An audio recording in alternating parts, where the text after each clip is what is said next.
एक छोटे से शहर में मनोहर अपने परिवार के साथ हंसी खुशी रहता था। मनोहर एक कपड़े की फैक्ट्री में काम करता था, जिससे वो अपने घर का खर्चा चलाता था। उसकी पत्नी कमला घर पर रहकर घर का काम करती थी और अपने बच्चों पिंकी और बंटी का ध्यान रखती थी। एक दिन जब मनोहर कपड़े की फैक्ट्री में काम कर रहा होता है, तभी अचानक आग लग जाती है। फैक्ट्री में पड़ा कपड़ा तेजी से आग पकड़ लेता है और पूरी फैक्ट्री में आग फैलने लगती है। सब लोग बचने के लिए बाहर भागते हैं। बचाओ, बचाओ, बचाओ कोई, बचाओ हमें। सब लोगों की जान तो बच जाती है, पर मनोहर का हाथ बुरी तरह जल जाता है। जब मनोहर घर आता है तो उसकी पत्नी कमला उसे देखकर घबरा जाती है। हे भगवान, ये क्या हो गया आपको? अरे आज फैक्ट्री में आग लग गई थी, बस उसी से मेरा हाथ जल गया। कमला मनोहर को लेकर हॉस्पिटल जाती है। अरे बड़ी, ये तो बहुत अंदर तक जल चुका है। अभी तो मैं पट्टी कर देता हूँ, पर इनकी सर्जरी करनी पड़ेगी। आप जल्दी से जल्दी 50,000 रुपया का इंतजाम कर लो। जी डॉक्टर साहब। मनोज का हाथ इतनी बुरी तरह जल जाता है कि वो कोई काम नहीं कर पाता और बस हर वक्त बिस्तर पर लेटा रहता है। कुछ दिन तो सब ठीक चलता है, पर उसके बाद घर के हालात बिगड़ने लगते हैं और ऊपर से सर्जरी के लिए पैसे भी चाहिए होते हैं। घर का राशन खत्म होने वाला है, उसके बाद हम क्या करेंगे? ऊपर से 50,000 रुपए भी चाहिए। घर के खर्च के लिए जो पैसे हमने जोड़ कर रखे थे उनको निकाल लो, बाकी सर्जरी करवाना तो मुश्किल ही लग रहा है। सारे जमा किए हुए पैसे तो बच्चों की स्कूल की फीस और घर में ही खर्च हो गए। अब तो बस इतने ही पैसे बचे कि 2-4 दिन का खर्चा चल पाएगा। हे भगवान, अब क्या होगा? मैं तुम लोगों का खर्चा कैसे उठाऊंगा? अजी आप परेशान ना हो, मैं आज बाहर जाकर कुछ काम ढूंढती हूँ। जब तक आप काम करने लायक नहीं हो जाते तब तक मैं ही कुछ कर लेती हूँ। पर आप इतना मत सोचिए, अभी हमारा बुरा वक्त है, हमें साथ मिलकर इससे निकालना होगा। हाँ कमला, सही कहा तुमने। कमला इधर उधर काम ढूंढने लगती है, पर उसे कहीं भी कोई काम नहीं मिलता। कमला बड़ी निराश हो जाती है और थक कर दुकान के सामने बैठ जाती है। कमला की नजर तभी वो सामने एक आदमी पर पड़ती है जो एक चाय वाले पर चिल्ला रहा होता है। रै चढ़ निकल यहाँ से और दोबारा कभी इस बाजार में गलती से भी दिख मत जाइयो, समझी? मुझे माफ कर दो, मैं आगे से ऐसा नहीं करूँगा। रै, ये तो तेरा पिछली बार भी बोला और उससे पिछली बार भी। अब तेरा एक झूठ ना चढ़ेगा, समझा? चला जा यहाँ से। चाय वाला वहाँ से चला जाता है। अरे भाई साहब, क्या बात हो गई? आप उस चाय वाले पर क्यों गुस्सा कर रहे थे? अरे के बताऊं बहन जी, ये चाय वाला एक नंबर का चोर है। हर बार ये हिसाब में गड़बड़ करके लोगों से ज्यादा पैसे ले लेता है। अरे कितनी बार पकड़ा गया है, पर हम हमेशा माफ कर देते हैं, क्योंकि यहाँ कोई भी ऐसा चाय वाला नहीं है। पर इस बार तो मैंने इसे भगा ही दिया। हाँ। कमला के मन में ख्याल आता है कि क्यों ना वो चाय का ही काम शुरू कर दे। भाई साहब, अगर मैं यहाँ चाय ला कर दूं तो? अरे ये तो बहुत अच्छी बात है। ऐसा है तो आप कल से ही रोज 30-40 लोगों की चाय ले आया करना है। आपका बहुत बहुत धन्यवाद भाई साहब, मुझे तो पैसों की बहुत जरूरत थी, अब मेरी काफी मदद हो जाएगी। कमला घर जाकर मनोहर को सारी बात बताती है। अगले दिन कमला चाय बनाने का सारा सामान लेकर निकल पड़ती है। उसके बाद वो बाजार से थोड़ा दूर एक पीपल के पेड़ के नीचे अपनी एक छोटी सी चाय की दुकान खोल लेती है। आज तो मैं इतनी बढ़िया चाय बनाऊंगी कि हर कोई रोज मेरे हाथों की चाय पीना चाहेगा। कमला गुनगुनाते हुए चाय बनाने लगती है, पर वो इस बात से बिल्कुल अनजान होती है कि जिस पीपल के पेड़ के नीचे वो चाय बना रही है, उस पेड़ पर एक चुड़ैल रहती है। चुड़ैल बड़े मजे से पेड़ पर सो रही होती है, पर जैसे ही चाय की खुशबू उसकी नाक तक पहुंचती है, वो झट से उठ जाती है। ये खुशबू कहाँ से आ रही है? और आखिर ये है किस चीज की? किसी आदमी के खून या मांस की तो बिल्कुल नहीं लग रही, मुझे जाकर देखना पड़ेगा। चुड़ैल नीचे देखती है तो उसे कमला चाय बनाती हुई दिखती है। अच्छा, तो ये बात है, आखिर ये खुशबू यहाँ से आ रही है। तभी कमला के पास चीनी कम पड़ जाती है और वो चीनी लेने जाती है। चुड़ैल पेड़ से नीचे उतर आती है और वहाँ रखी हुई चाय को पीने लगती है। अरे वाह, ये तो बहुत ही स्वाद है। मजा आ गया इसे पीकर तो। चुड़ैल चाय पीकर ऊपर पेड़ पर जाकर बैठ जाती है। जब कमला वापस आती है तो देखती है कि वहाँ से सारी चाय गायब है। अरे, इस बर्तन में तो चाय पड़ी थी, आखिर चाय गई कहाँ? कमला इतना बोलती ही है तभी चुड़ैल पेड़ से कूदकर कमला के सामने आ खड़ी होती है। चुड़ैल, ये चुड़ैल कहाँ से आ गई? मैं तो इसी पीपल के पेड़ पर रहती हूँ और मैंने पी है ये चाय। बड़ी ही स्वाद थी, इंसान के खून से भी ज्यादा। आपको मुझसे क्या चाहिए? चाय, मुझे चाय चाहिए, चाय। मैं अभी बना कर देती हूँ, पर मुझे कुछ मत करना। ठीक है, जल्दी से चाय बनाओ। कमला चुड़ैल के लिए चाय बनाती है और एक कप में चाय डालकर चुड़ैल को दे देती है। वाह, क्या खुशबू है। चुड़ैल को कमला के हाथ की चाय बहुत पसंद आती है। वो चुस्कियां ले लेकर चाय का स्वाद लेती है और चाय की खूब तारीफ करती है। बहुत अच्छी चाय है, अब तुम्हें मुझको रोज ऐसी चाय बनाकर पिलानी होगी। हाँ हाँ, क्यों नहीं, मैं रोज तुमको चाय बनाकर पिलाऊंगी, बस तुम मुझे कुछ मत करना। कमला की चाय सबको पसंद आती है और अक्सर उसकी दुकान के आगे भीड़ लगी रहती है। वो रोज बाजार में भी 30-40 कप चाय बेचकर आती है। हर कोई कमला की चाय पीकर खुश होता है। जब वहाँ कोई नहीं होता तब चुड़ैल भी रोज कमला के हाथ की चाय पीने आती है। कमला के अंदर से भी धीरे धीरे चुड़ैल का सारा डर निकल जाता है। कभी कभी तो चुड़ैल और कमला दोनों साथ बैठकर चाय के मजे लेते हैं। एक दिन कमला बहुत उदास बैठी होती है और बिना गुनगुनाए चाय बना रही होती है। चुड़ैल जब उसके पास चाय पीने आती है तब भी कमला बड़ी उदास दिख रही होती है। क्या बात है कमला, आज तुम बड़ी चुप चुप हो? मेरे पति एक कपड़े की फैक्ट्री में काम करते थे, पर एक दिन वहाँ आग लगने की वजह से उनका एक हाथ बुरी तरह जल गया।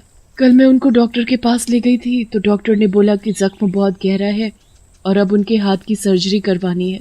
अच्छा, तो मतलब तुम्हें पैसे की दिक्कत है? भगवान की दया से मेरा चाय का काम बहुत अच्छा चल रहा है। मैंने काफी पैसे इकट्ठे कर लिए हैं, पर अभी भी कुछ पैसे कम पड़ रहे हैं और कल से मैं चाय की दुकान भी नहीं खोल पाऊंगी क्योंकि मुझे उनके पास रुकना पड़ेगा। समझ नहीं आ रहा कि मैं क्या करूं। ये तो परेशानी की बात है। अगर तुम दुकान नहीं खोलोगी तो पैसे कहाँ से आएंगे? वही तो चिंता हो रही है मुझे। वैसे मैं एक काम कर सकती हूँ जिससे तुम कल से अपने पति के पास हॉस्पिटल में भी रुक सकती हो और तुम्हारी चाय की दुकान भी बंद नहीं होगी। वो कैसे? तुम हॉस्पिटल में रहना और तुम्हारी जगह दुकान मैं खोल लूंगी। क्या? पर ये कैसे हो सकता है? तुम्हें देखकर कोई यहाँ आएगा भी नहीं। अगर कोई मुझे देख नहीं पाए तो? पर ऐसा कैसे हो सकता है? मैं घूंघट करके बैठ जाऊंगी और किसी को पता नहीं चलेगा कि घूंघट में तुम हो या मैं। अगर कोई कुछ पूछेगा तो कोई अच्छा सा बहाना मार दूंगी। तुम मेरी इतनी मदद कर रही हो, मैं तुम्हारा ये एहसान कभी नहीं भूलूंगी। मैं ये एहसान ऐसे ही नहीं कर रही हूँ। जब तुम वापस दुकान पर बैठने लगोगी तो मैं फिर से रोज तुम्हारे हाथ की चाय पीने आऊंगी। हाँ हाँ, क्यों नहीं। कमला अपने पति को हॉस्पिटल में एडमिट कर देती है और उसके पति के सर्जरी शुरू हो जाती है। अगले दिन चुड़ैल चाय की दुकान पर चाय बनाने लगती है। कोई उसे देख न ले इसलिए वो घूंघट कर लेती है। अरे कमला दीदी, आज आपने ये घूंघट क्यों कर रखा है? वो तेज धूप से मेरा चेहरा लाल पड़ जाता है, इसीलिए मैंने इसी घूंघट से ढक रखा है। अच्छा, तो ऐसी बात है। चुड़ैल पूरा दिन चाय बनाकर बेचती है और शाम को अच्छे पैसे इकट्ठे कर लेती है। अब रोज चुड़ैल ऐसा ही करती। वो रोज दुकान पर घूंघट करके बैठ जाती और लोगों को चाय बनाकर बेचती। धीरे धीरे सब लोगों को यकीन हो जाता है कि कमला को धूप से दिक्कत है, इसलिए वो घूंघट करके बैठती है। पर कभी किसी को ये सच नहीं पता चल पाता कि उस घूंघट के अंदर कमला नहीं बल्कि एक चुड़ैल है। एक हफ्ता ऐसे ही गुजर जाता है और उसके बाद कमला दुकान पर आती है। कैसी हो कमला, और तुम्हारा पति कैसा है? उनकी सर्जरी हो गई है। डॉक्टर बहुत अच्छा था, जो उसने 30,000 रुपए पहले लेकर सर्जरी कर दी और बाकी के 20,000 रुपए सर्जरी के बाद लेने को राजी हो गया। पर पता नहीं अभी भी इतने पैसे हुए हैं कि नहीं। चुड़ैल उसको कमाए हुए सारे पैसे देकर बोलती है, ये रहे सारे पैसे, एक बार गिन कर देख लो कि कितने पैसे हो गए हैं। अरे ये तो 20,000 रुपए से भी ज्यादा हो गए। तुम्हारा बहुत बहुत धन्यवाद, तुम ना होती तो ये कभी मुमकिन नहीं था। चलो अब तुम ये सब बातें छोड़ो और डॉक्टर को ये पैसे देकर आओ। और हाँ, अब तुम जल्दी से आकर अपनी दुकान संभालो। कमला अपनी चाय की दुकान चलाती रहती है। चुड़ैल भी रोज कमला के हाथ की चाय पीने आती है और सब खुश होते हैं। छोटी से शहर में मीना नाम की एक लड़की अपने माँ बाप और छोटे भाई के साथ एक बस्ती में रहती थी। मीना पास ही के एक स्टेशन पर चाय बेचा करती थी। मीना का घर उसी से चलता था क्योंकि उसके बाबूजी कुछ काम नहीं करते थे। मीना बड़ी ही समझदार थी। वो स्टेशन पर चाय भी बेचती और घर का सारा काम भी करती थी। एक दिन जब मीना स्टेशन पर चाय बेच रही होती है तो एक आदमी उसे आवाज देता है, अरे ओ चाय वाली, जरा इधर। जी साहब जी। अरे बाबा, हमको एक कप बढ़िया चाय चाहिए। जी अभी देती हूँ साहब जी। मीना सबको चाय देती है पर अचानक चाय उस आदमी के ऊपर गिर जाती है।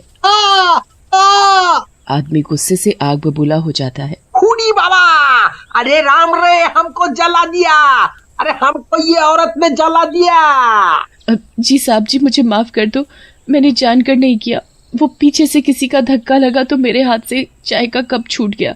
ओहो, ऐसे कैसे छूट गया कप, आंधी कहीं की। अरे अब हमारा इतना महंगा कपड़ा का पैसा कौन देगा? चलो चलो इसका भरपाई करो। साहब जी ये कपड़े तो बहुत महंगे हैं, मेरे पास तो इतने पैसे ही नहीं है। खूनी बाबा, पैसा तो तुमको देना ही पड़ेगा, समझी? चाहे कहीं से भी लेकर आओ, पर पैसा लेकर आओ। मीना उस आदमी के आगे खूब रोती गिड़गिड़ाती है पर उस आदमी को उस पर जरा भी तरस नहीं आता। वो मीना को खूब खरी खोटी सुनाता है। आसपास भीड़ जमा हो जाती है और सब मीना को अजीब नजरों से देखने लगते हैं। ये लोग ऐसे ही होते हैं, कभी महंगे कपड़े तो पहने नहीं होते, इन्हें क्या पता कपड़ों की कीमत। अरे बहन जी आपको नहीं पता, आजकल जी चोरी करने के नए तरीके हैं। पहले चाय गिराकर सामने वाले का ध्यान भटका दो और फिर उसकी जेब साफ कर दो। मैं चोर नहीं हूँ, आप ऐसे मत बोलो, मैं तो मेहनत से काम करती हूँ। हाँ मुझे सब पता है कितनी मेहनत करते हो तुम जैसे लोग। आप तो अपनी जेब चेक कर लो भाई साहब, ठीक से देख लो कहीं इसने कुछ चुरा तो नहीं लिया। वो आदमी पहले ही इतना खड़ूस और तेज था। उसने सोचा कि ये तो अच्छा मौका है इस लड़की पर झूठा इल्जाम लगाकर इससे पैसे निकलवाने का। वो आदमी अपनी जेब चेक करता है और जोर से चिल्लाता है, अरे दीदी, आप सत्य बात बोलता है, हमारा जेब से हमारा पर्स भी गायब है। अरे मैं चोर नहीं हूँ, मैं सच बोल रही हूँ। यहाँ तो कितनी भीड़ है, किसी और ने आपका पर्स चुराया होगा, मैंने कोई चोरी नहीं की। ऐ लड़की, देखो चुपचाप हमारा पैसा निकालो, नहीं तो हम अभी तुमको पुलिस में देगा। पूरा 2000 रुपया था हमारा पर्स में, समझी? 2000 रुपए मैंने नहीं लिए साहब जी, मैं सच बोल रही हूँ। मीना उस आदमी के आगे हाथ पैर जोड़ती है, तब जाकर वो आदमी उसका पीछा छोड़ता है और वहाँ से चला जाता है। मीना का वो दिन बहुत ही गंदा गुजरता है। एक तो उसकी कोई कमाई नहीं होती और ऊपर से सबके सामने उसका तमाशा बन जाता है। मीना बस्ती में वापस जाती है तो बस्ती में रहने वाले वो लोग जो स्टेशन पर काम धंधा करते हैं वो मीना की चोरी वाली बात सारी बस्ती में फैला देते हैं। अरे मीना, मैंने सुना तूने आज एक आदमी का पर्स चोरी कर लिया। नहीं कि मैंने कोई चोरी, मैं चोर लगती हूँ क्या आप सबको? ओहो, गुस्सा तो देखो इस लड़की का, एक तो चोरी ऊपर से सीना चोरी। मीना गुस्से से अंदर अपने घर में चली जाती है। वो बड़ी ही परेशान होती है और बड़ी मुश्किल से सो पाती है। अगले दिन मीना सुबह फिर से उठकर स्टेशन पर चाय बेचने जाती है। चाय ले लो, चाय, गरम गरम चाय। स्टेशन पर तभी एक ट्रेन आकर रुकती है। उसमें से लोगों की भारी भीड़ उतरने चढ़ने लगती है। एक बूढ़े आदमी को पीछे से जोर से धक्का लगता है और वो नीचे गिर जाता है। मीना उसे देखकर जल्दी से भागकर आती है और उसे एक बेंच पर बिठाती है। अरे बाबा, आप यहाँ आराम से बैठिए और ये लीजिए चाय, इसे पीकर आपकी सारी थकान दूर हो जाएगी। जीती रहो बेटी, जीती रहो। बूढ़ा आदमी चाय पीकर मीना को पैसे देने लगता है पर उसका पर्स धक्का लगने की वजह से बेंच के नीचे गिर गया होता है। अरे मेरा बटुआ कहाँ गया? इसी जेब में तो रखा था मैंने। लागत है आज इसने आपका पर्स चोरी कर लिया है। हाँ, ये क्या बोल रहे हो भैया? मैंने तो बल्कि इनकी मदद की है, ये धक्का लगने से गिर गए थे। क्या मतलब? ये क्या बोल रहे हो तुम लोग? अरे साहब, ये लड़की चोर है, चोर। इसने कल भी किसी आदमी के ऊपर पहले चाय गिराई और उसका पर्स चुरा लिया था और आज इसने आपका बटुआ चुरा लिया। हाँ। नहीं, मैंने कोई पर्स नहीं चुराया था और ना आज चुराया है। बेटी, तू दिखने में तो बड़ी सीधी है और काम ऐसे, ये अच्छी बात नहीं है। क्या हुआ बाबूजी, क्या बात है? अरे भैया, ये मीना ने फिर किसी का पर्स चुरा लिया है। हाँ नहीं नहीं, मैंने किसी का कुछ नहीं चुराया। मीना को सब लोग चोर चोर बोलने लगते हैं। उस दिन के बाद से वो स्टेशन और बस्ती में बदनाम हो जाती है। हर कोई आता जाता आदमी उसे चोर बोलने लगता है। अब उससे कोई चाय भी नहीं लेता था। मीना के घर की हालत बड़ी खराब हो जाती है। एक दिन मीना के छोटे भाई की तबीयत बहुत खराब हो जाती है, पर मीना के पास उसके इलाज के लिए एक भी पैसा नहीं होता। मीना के माँ बाप एक दिन उसे घर से बाहर निकाल देते हैं। दोबारा यहाँ वापस मत आइयो, तेरी वजह से हमारा यहाँ रहना मुश्किल हो गया है। अब वैसे भी तू कुछ कमा कर भी नहीं देती, जाने क्या करती है पैसों का। माँ, आजकल कमाई नहीं हो पा रही है और आप लोग तो मुझ पर भरोसा करो। मीना के माँ बाप उसकी एक नहीं सुनते और धक्के मारकर उसे निकाल देते हैं। मीना बेचारी अकेली रह जाती है। एक तो अकेली और ऊपर से चोर के नाम के साथ मीना का जीना मुश्किल हो जाता है। एक दिन दुखी होकर मीना उसी स्टेशन की एक रेलगाड़ी के आगे कूदकर खुदकुशी कर लेती है और चुड़ैल बन जाती है। किसी को नहीं छोड़ूंगी, आज मैं तुम सब लोगों की वजह से मर गई। सबको भुगतना पड़ेगा, एक एक को भुगतना पड़ेगा। रात का समय होता है। स्टेशन पर बिल्कुल सन्नाटा छाया हुआ होता है। पूरे स्टेशन पर 2-4 लोग ही घूम रहे होते हैं। मीना वहाँ चुड़ैल बनकर उस स्टेशन पर भटकने लगती है। उसका चेहरा उसके लंबे बालों से आधा ढका हुआ रहता है। चाय चाय, चाय ले लो, चाय, गर्मा गर्म चाय। थोड़ी देर बाद एक आदमी ट्रेन से उतरता है और एक बेंच पर जाकर बैठ जाता है। चुड़ैल उसके पास आकर खड़ी हो जाती है। उसका चेहरा बालों से ढका हुआ होता है, इसलिए उस आदमी को ठीक से उसकी शक्ल नहीं दिख पाती कि वो एक चुड़ैल है। क्या हुआ साहब जी, चाय नहीं पीनी क्या? अचानक थोड़ी सी हवा चलती है और चुड़ैल के चेहरे से हल्के से बाल उड़ने लगते हैं। उस आदमी को चुड़ैल की शक्ल दिखती है और वो एकदम डर जाता है। हे भगवान, ये क्या बला है? क्या हुआ साहब जी, चाय दे दूं? नहीं नहीं, मुझे चाय नहीं चाहिए। ऐसे कैसे नहीं चाहिए, चाय तो आपको पीनी ही पड़ेगी। वो आदमी वहाँ से खड़ा हो जाता है और आगे चलने लगता है। चुड़ैल उसके पीछे पीछे जाने लगती है। चाय पीकर जाओ साहब जी। कहाँ जा रहे हो आप? चाय तो आपको पीकर ही जानी पड़ेगी। वो आदमी और तेज चलने लगता है। चुड़ैल भी उसके पीछे पीछे भागने लगती है। आदमी पीछे मुड़कर भी नहीं देखता और भागता चला जाता है। वो सीधा स्टेशन के बाहर जाकर सांस लेता है। डरते डरते वो पीछे मुड़कर देखता है तो उसके पीछे अभी भी वो चुड़ैल खड़ी होती है। वो उस आदमी का गला पकड़ लेती है और उसके मुंह में जबरदस्ती केतली से चाय डालने लगती है। तूने मेरी चाय पीने के लिए मना कैसे किया? तुझे मेरी चाय पीनी ही पड़ेगी। वो आदमी हिल भी नहीं पा रहा होता और वो चुड़ैल उसके मुंह में चाय डालती ही रहती है।